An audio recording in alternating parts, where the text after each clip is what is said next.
Good morning, Pride of Yeshua. It's your brother Johnson back again with another video. I just want to kind of have a conversation about a status I posted. In this status, I wrote, "The devil will literally disguise your bondage with what you desire."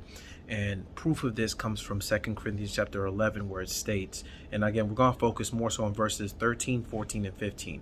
"For such men are false apostles, deceitful workers, disguising themselves as apostles of Christ.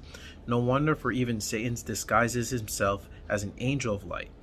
Verse 15, "Therefore it is not surprising if his servants also disguise themselves as servants of righteousness, whose end will be according to their deeds."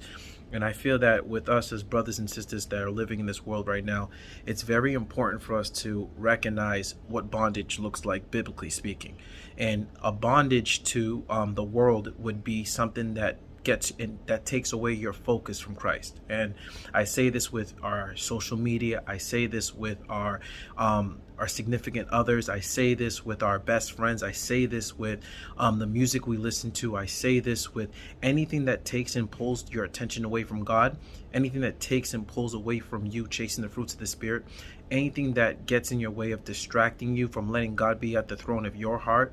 These things are what we call bondage. And I feel that a lot of times the devil will make the bondage be what you desire, whether it's that man that you've been looking for, that woman that you've been looking for, that car that you want to drive, that money that you want to get. And I feel like as a Christian, our focus, and honestly, that's why I feel like a lot of anxiety and depression come into this world within our lives, because God's not the focus.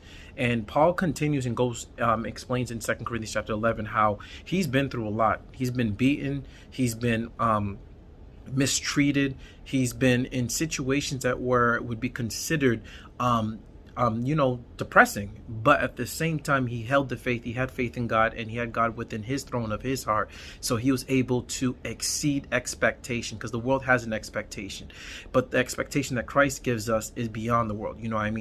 Jesus is a way maker. And I feel like just because, I feel like a lot of times as Christians, we tend to forget that, like Paul, we need to learn how to be content. And that's what Paul had. He was content. He understood that he was doing the work of God, and that's why these things happen. And I feel like as a Christian, these are things that we should definitely sought after. That's why it's always important to seek Christ first. So again, don't let the disguise of bondage be what you desire.